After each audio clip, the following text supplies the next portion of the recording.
Echo. Sir. Chupapi. Sir. Borjak. Sir. Jomar. Sir. Tanggol. Nasaan si Tanggol? Kasalukuyan siyang nasa mission, sir. Hindi pa rin pala siya tapos sa kanyang misyon. Umpisahan na ang pagpupulong. Ito ang ating target. Teka lang.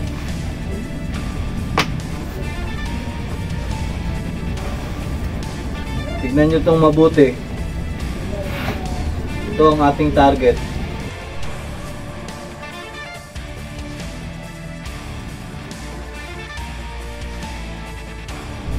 Di ba masyadong delikado itong mission na to, Commander? Agent Papi, kailangan natin tong mission na to dahil kung hindi, pare-parehas tayong magugutom. So, anong plano, Commander? Ganito ang plano.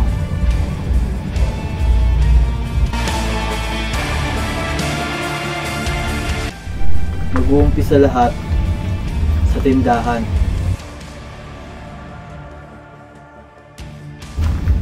Pero bago yon, kailangan ko ng lookout.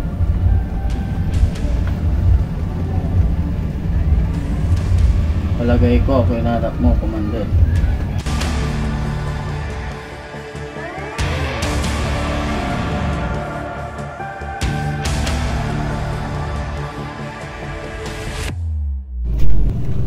Parang kinakabahan ako dyan, ah.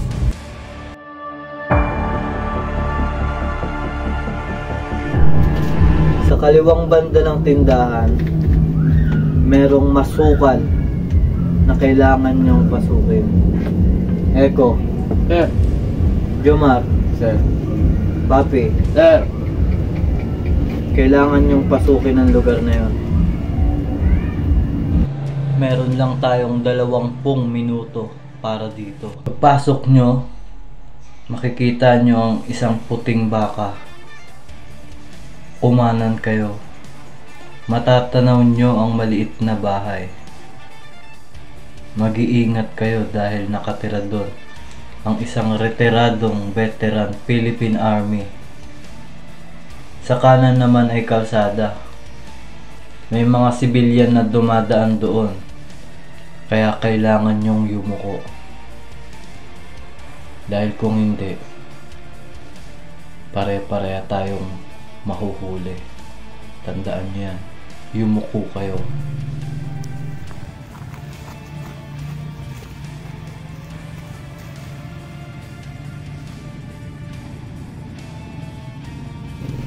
Pag diretso nyo sa kaliwa ay merong mga puno ng kalamansi. Merong mga bunga. Kumuha kayo. Eko, sa'yo ko ibibigay ang misyon na yan. Kailangan mong maiwan upang mangolekta ng mga bunga. Di ba masyadong delikado yung mission na yan, Commander? Isipin mo ang kalagayan nating lahat.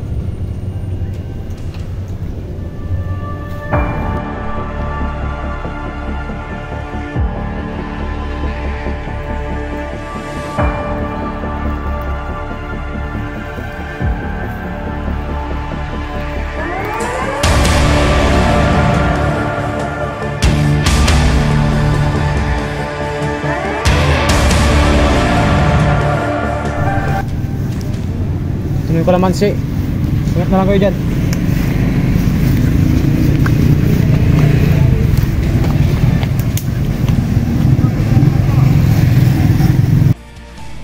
Jomar at Papi, makinig kayo.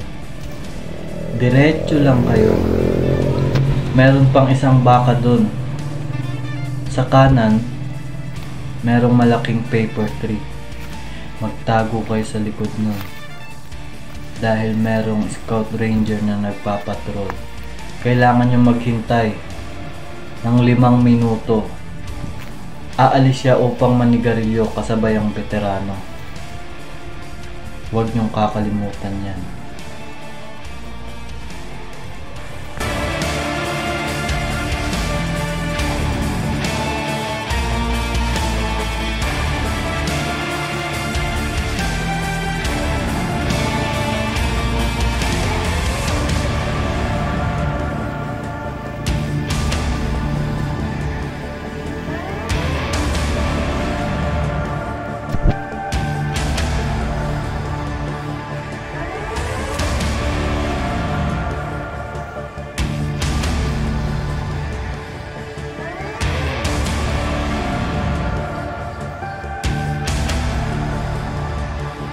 Teka. Di ba bahay yun ng mga sikat na artista? Oo. Kaya kailangan tahimik lang kayong makatawid at kailangan nyo magdoble ingat. Ang reyna laging nakadungaw sa bintana. Pero sa mga oras na yan, kasalukuyan silang nasa pagkainan. Kumakain ng tanghalian.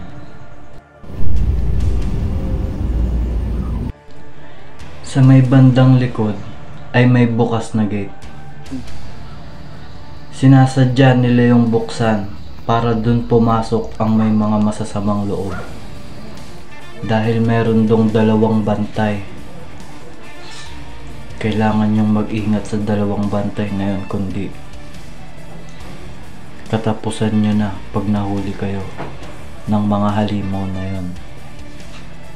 Kaya pinapaalala ko ulit, kailangan yung mag-ingat.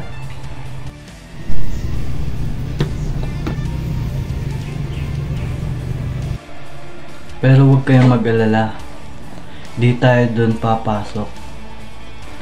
Sa labas, sa gilid, dun tayo dadaan. Konting lakad lang diretso. Sa kanan, dun yung makikita ang ating target. Isa lang ang pwede pumasok. Ang tanong, sino ang papasok? Isa lang ang pwede pumasok. Ang tanong, sino ang papasok? Ako! Pag merong di pagkakaintindihan, ano ang dapat gawin? Toss coin!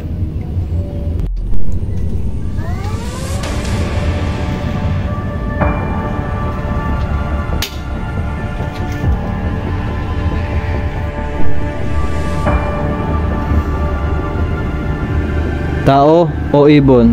Tao. Ibon. Tao, ibon.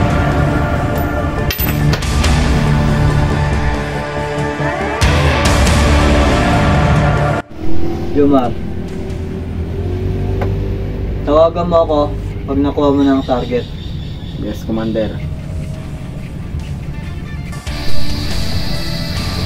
Good luck, bro.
Commander, nakuha ko na po yung target. Yes!